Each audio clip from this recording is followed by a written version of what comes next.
goosebumps on my body come alive. Hello, what's up mga travel? This is DJ Maki Tyler, your travel buddy.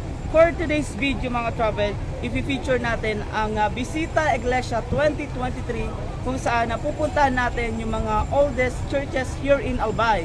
So mga travel, pupuntahan natin yung 9 churches here in Albay. So magsisimula tayo dito sa Daraga hanggang Tiwi, Albay. So this is the first station. Andito tayo ngayon sa Daraga Church, kung saan ang pinaka-tourist spot na church here in Albay na talaga namang dinadayo ng mga Bicolanos at ng mga turista na pumupunta dito sa Albay. Siyempre mga travel, may mga taong taon-taon nagkakaroon sila ng panata.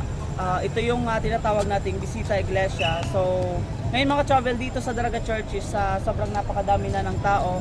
2 PM pa lang, so nakikita namin sobrang dagsa na yung mga tao dito. At syempre, marami pa tayong pupuntahan ng mga churches, hindi lang dito sa Daraga, Albay.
Ayun mga travel, this is the second station of Bisita Iglesia 2023 here at St. Gregory Magno here at Old Albay, Legazpi City.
So yun mga travel, this is the third station of Bisita Iglesia 2023. So mga travel, na dito tayo ngayon sa Legazpi City, kung saan yung main ng church ng Legazpi City, yung Saint Rafael de Arcangel. At ngayon mga travel is 4 PM na ng hapon. So mostly yung mga nauna nating napuntang simbahan is napakadami na ng tao. So dito sa Legazpi City Church mga travel, nakikita namin dumadagsa na rin yung mga tao dito. Kasi mostly yung ibang mga nagbibisita iglesia or gumagawa ng kanilang panata taon-taon is yung iba talaga is ginagawa nila evening, yung bisita iglesia. And yung iba naman is afternoon. So depende sa atin mga travel kung ano yung free time natin para gawin ang ating taong-taong panata ng bisita iglesia.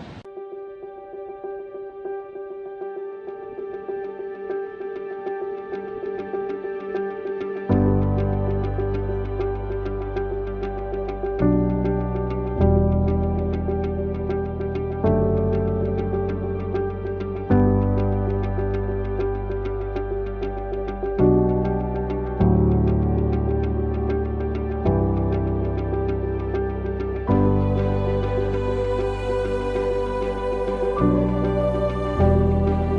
travel, nandito na tayo ngayon sa St. Padre Pio, here pa rin sa Legazpi City, Albay, kung saan ito na yung ika-apat nating istasyon ng Bisita Iglesia 2023. So ngayon mga travel, nagsisimula na yung misa dito at sobrang napakadami na ng tao.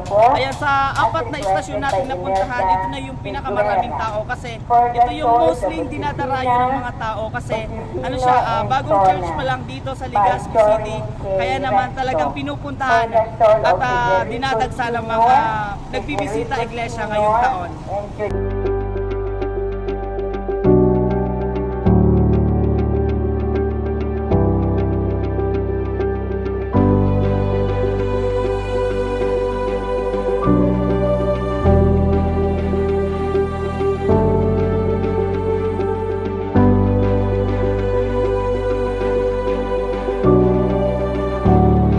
This is the fifth station of Bisita Iglesia 2023. So this is my first time ever na umapak dito sa simbahan ng Santo Domingo, Albay. So mga travel, siguro talaga namang nakaka-enjoy, no? Kasi kahit papano nagkakaroon ka na ng panata taon-taon tapos nai-enjoy mo pa yung pag-explore at napupuntahan mo yung mga churches na hindi mo gaanong napupuntahan. So nandito tayo ngayon mga ka-travel sa St. Dominic of Guzman Parish here at Santo Domingo, Albay. Yun nga mga ka-travel, isa rin to sa pinakamatagal ng simbahan dito sa Albay. So nakikita natin mga ka-travel, napakadami na rin mga tao na pumupunta dito para sa kanilang bisita iglesia. And sa ngayon mga ka-travel, nagsisimula na yung misa sa loob ng simbahan. Kaya papasok na tayo.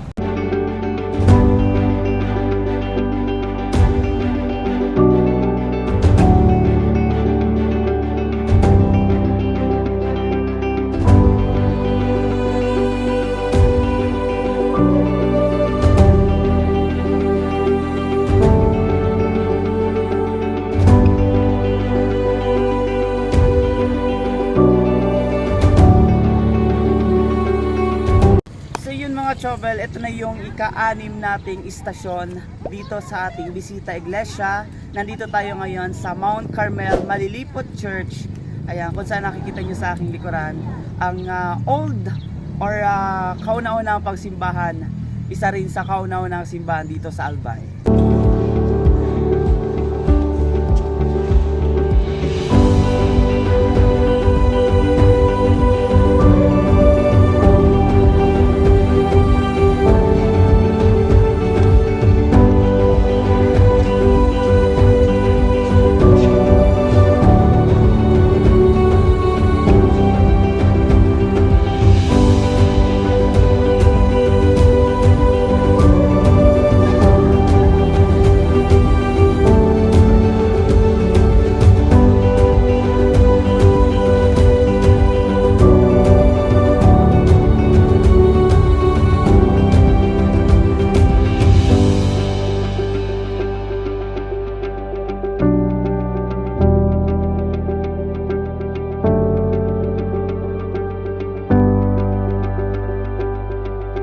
So yun mga travel, ito na yung ika-7th station natin dito sa Bisita Iglesia 2023. Here na tayo ngayon sa at St. John Nepomuceno Parish here in Bongga, Bakakay, Albay.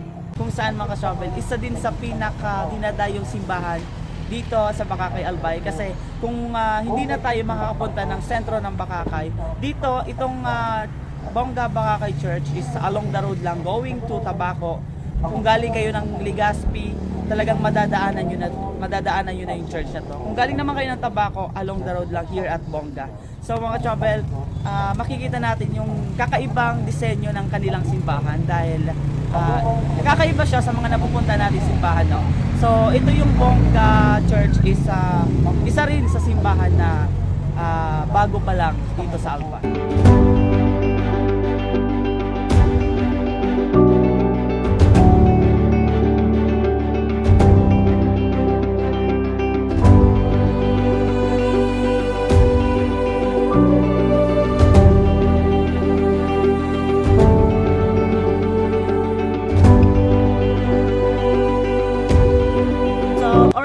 travel, this is the 8th station of Visita Iglesia 2023. Andito tayo ngayon again sa San Jose Malilipot, Albay, ang Holy Sagrada Familia, kung saan ito mga ka-travel ay re-renovate ngayon yung kanilang church. So isa rin dito mga ka-travel sa simbahan na binibisita nila kasi yun nga talagang marami dito ang naniniwala na meron din ditong himala. So ito mga travel is along the road lang na simbahan mula Malilipot, Sentro, patungong Legazpi, kaya kitang-kita ang kanilang simbahan. So nakikita natin mga travel sa aking likuran na inaayos yung kanilang church. At this is my first time, no, dinadaanan ko lang siya palagi pero di ako dito pumapasok. Pero this is my first time para pasukin ang kanilang simbahan. Let's go!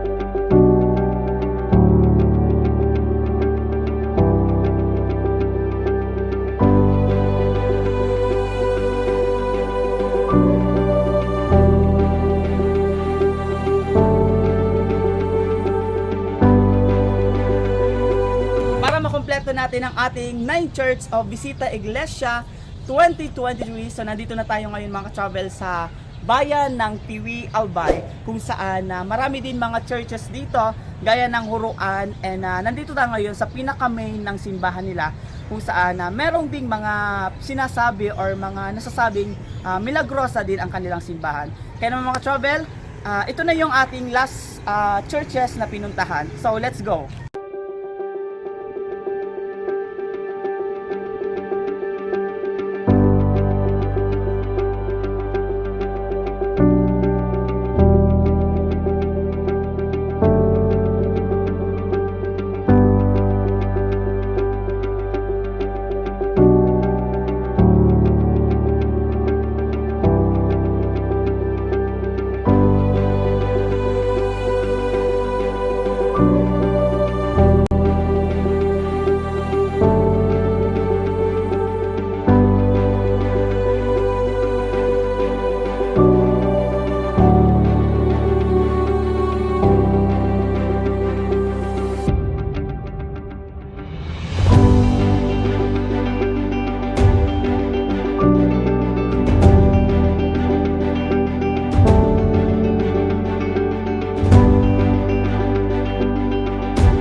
RGM deliver you the best products. What you want, we have it all.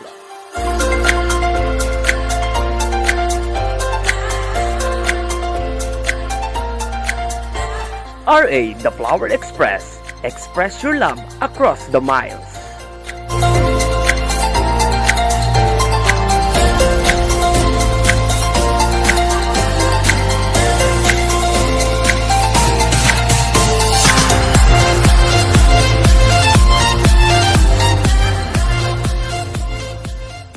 Body come alive. Skin on my skin.